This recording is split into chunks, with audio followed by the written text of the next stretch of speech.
Hello, guys and girls. It is I, Aaron Lee, here today, and I'll be doing a video about a Christian article this time, for once in my life. And I hope you can hear me.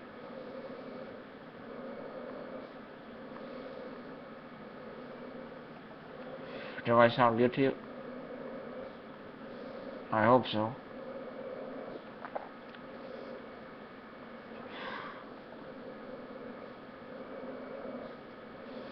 The name of the article is called "The Great Achievers Are the Great Believers," March 2nd,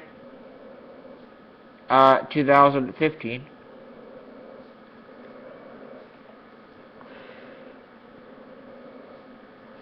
By John Bloom. Topic: faith, and it has 1.5k, 1.5 thousand likes on Facebook, and on Twitter 238.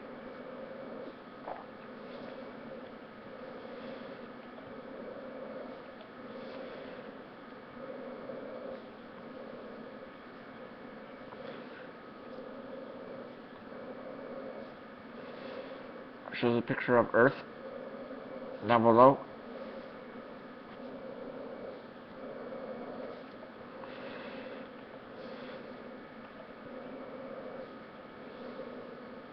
It starts off, it's a picture from Reddit, and the article says, most people want their lives to count for something. Something deep inside them wants to make some kind of difference in the world, to leave a mark, a lasting legacy. It is a longing for significance.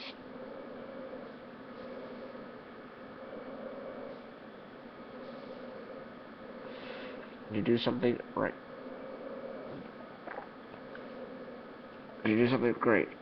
But for most people, their pregnant desire miscarries because they don't believe that what is truly great is great. They believe in the fool's gold of false greatness, achieved through personal achievements. False greatness. Have you noticed that in the Bible, God largely ignores all the events and people that would have garnered the headlines of the ancient world and would have had all the Sunday morning pundits of that age earnestly discussing and debating? For the most part, God ignores the great people. He's just not very impressed with the empire builders, great political leaders, military geniuses, philosophers, poets, writers, artists, architects, entertainers, and other historical high achievers. When he does mention them frequently, it's to expose the ridiculousness of their inflated false sense of personal greatness.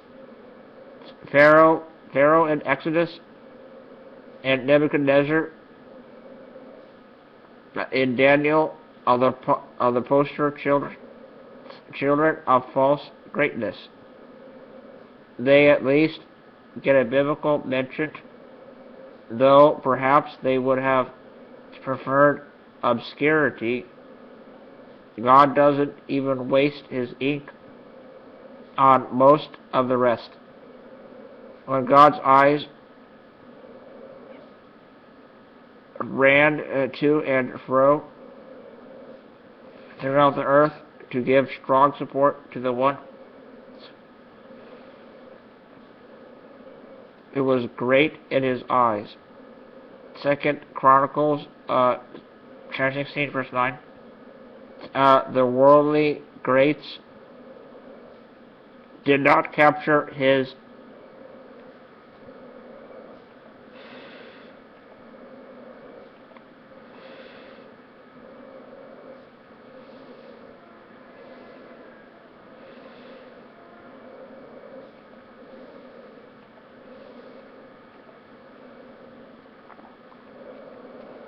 true greatness, who did capture his attention. People like Abraham.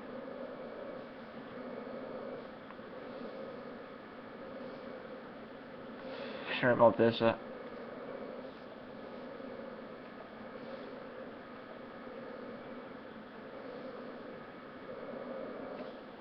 I'm still here though. So.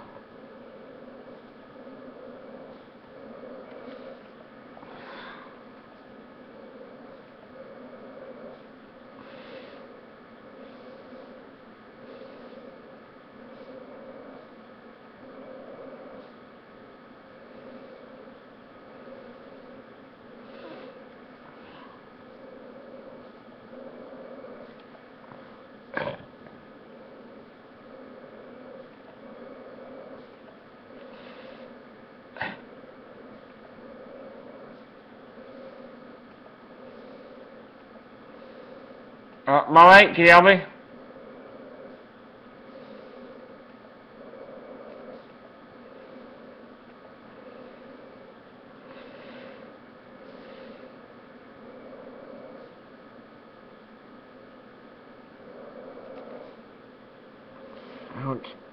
People like Abraham, but worldly standards. Sorry about this. But I'll continue now. By worldly standards, what did Abraham really achieve during his lifetime? What did he have to show for his life when he died? Not much. He had a few children. Owned one tiny piece of property. A cave.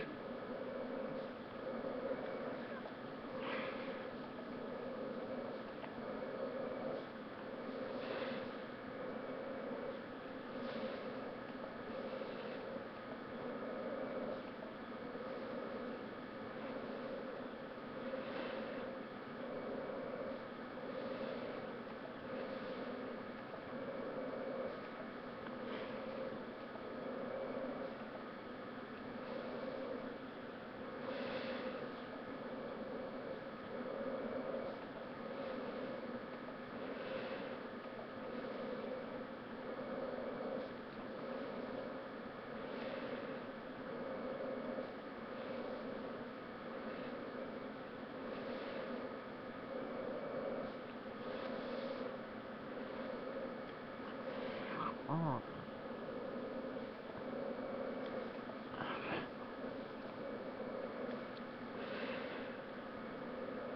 Molly, I need help here.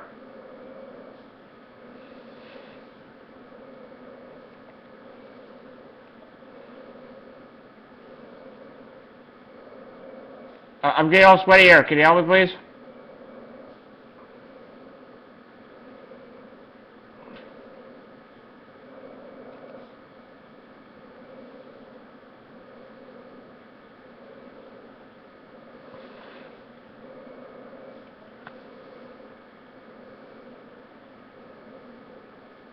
Okay, here we go. Sorry about that. I keep calling my mom and stuff, but sorry. And some wealth and livestock. And yet Abraham, by God's standards, was one of the greatest men who ever lived. What made Abraham great? One thing, Abraham believed God. Genesis chapter 15, verse 6. Galatians chapter 3, verse 6. He believed God with his whole being. He banked his life on the belief that God existed and rewarded those who seek him. Hebrews chapter 11, verse 6. He believed in God's promises so much that he did not even have to receive what was promised in his lifetime. Hebrews chapter 11, verse 13. and his belief in God led him to obey God's call and him to leave his kin and culture and go live in a foreign land as an alien exile for the sake of God's glory and his future purposes. Hebrews chapter 11, verse 8 through 9, verse 13. And Abraham's faith-filled obedience to seek God's kingdom first changed the course of human history and is still changing it. Note this: hardly any of Abraham's earthly contemporaries is remembered, and none except those who shared his faith in God continue to make a difference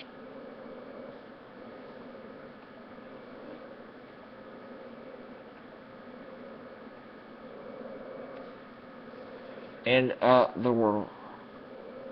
In the world, give up pursuits of pitiful greatness.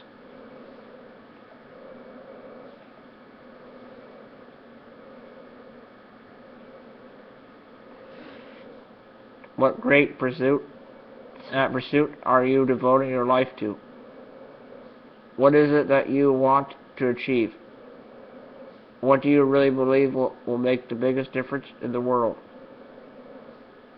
How you answer these questions will dedicate how you will invest the one life you have to live.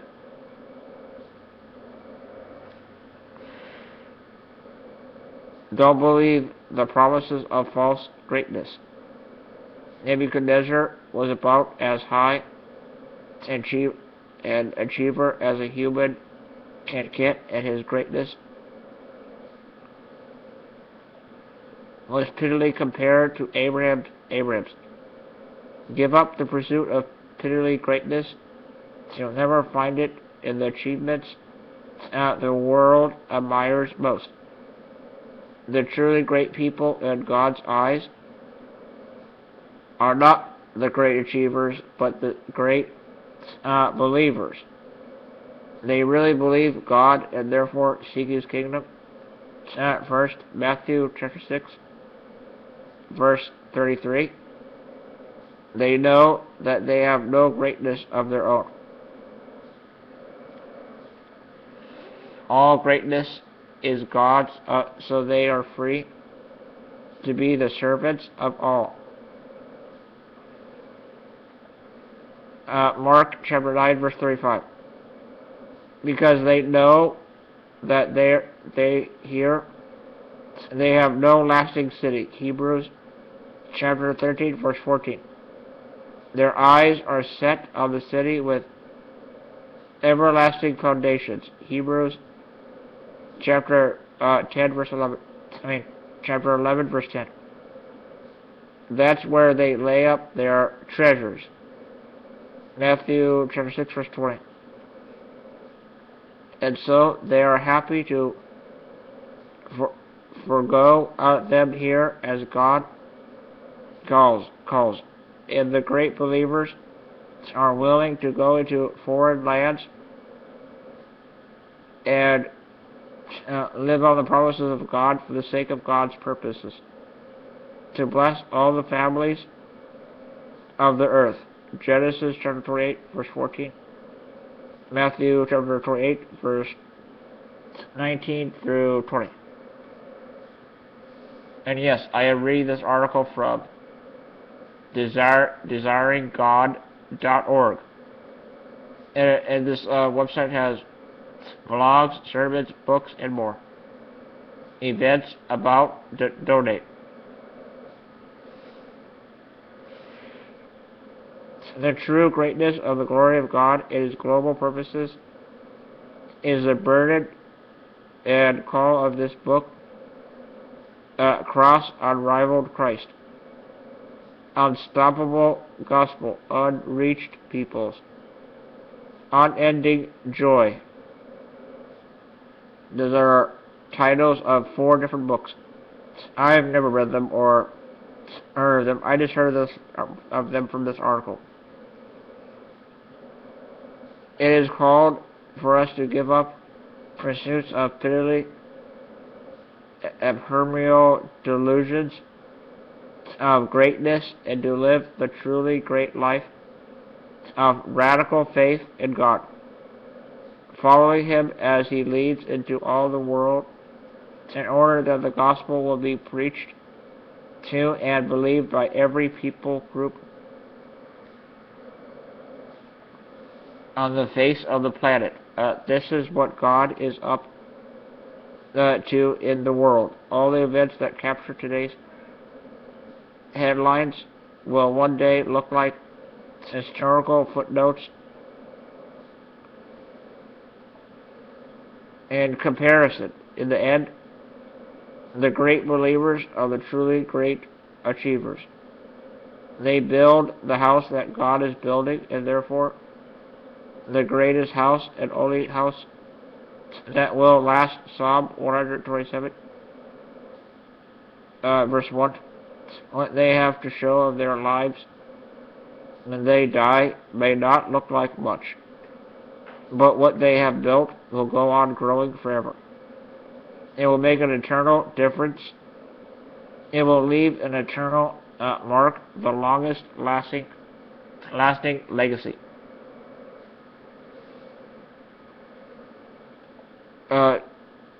Don't let your desire for greatness miscarry. Make your own life count for the one that really matters. And let this book, for a purpose or a free PDF, help guide you towards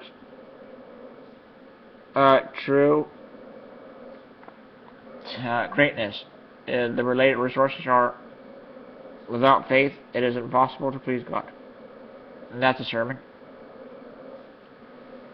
And the second one is the thrilling now of Christian mission article. And the third one, what to do with faith? What to do when faith dies? Article. And there's a little thing about the guy who wrote this.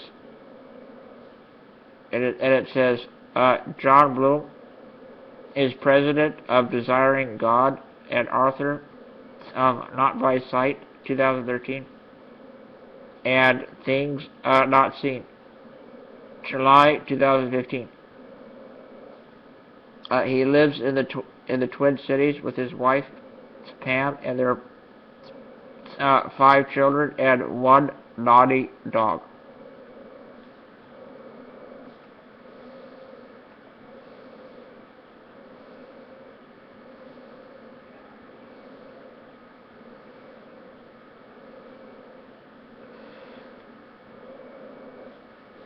I hope you... That seemed like a pretty interesting article, don't you guys think? Leave a comment down below what you thought of this. I mean, only Christians would watch this, but I hope anybody on my channel will watch this video. And I do videos pretty well. Sort of that my head is cut off in every video, but I still like making the videos anyway. And I don't know, my dad won't give me better equipment, or I don't know. Yeah. I hope you will watch this video and please rate, like, favorite, subscribe, comments, opinions, thoughts, and all that. And I hope you like my YouTube videos. I think I'm doing a pretty good job with talking in my videos.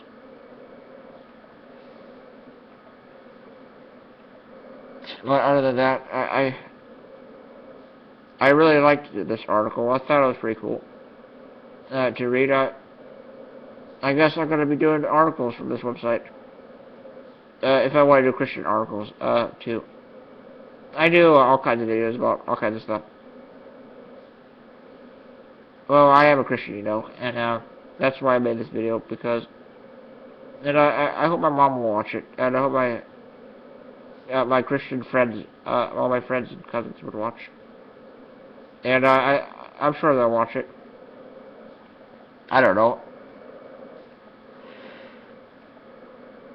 but I have to admit that I am a sinner, and I'm trying to, and I'm supposed to, and my mom and dad want me to read the Bible 1 hour a day, which I think that would be pretty good.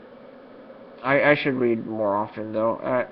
I should pray more often too, and be a better encouragement for you guys on my video here. I hope you felt encouraged and happy, and don't worry that I called my mom in the video or any of that. I always call my parents to help me because I can't do it by myself, and yeah, and I'm pretty happy. I smile from time to time. I stay as happy as I can, and I should continue to thank and continue to pray, and I really do. It's really good to pray and stuff, and God likes it when we read His Word and read articles of His Word of other people that do other things around the world. There are other Christians out there.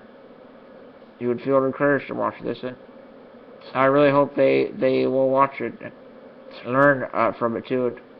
And check out the Bible, the books in the Bible that I said in the and we're reading the article. There are links to other verses in the Bible. I don't know which version it is, but I think it's an English version somehow. But or NIV or something. I don't know. I think it's pretty cool. Though. And there's a lot, they have questions in the article. It was a pretty cool article. I thought it was.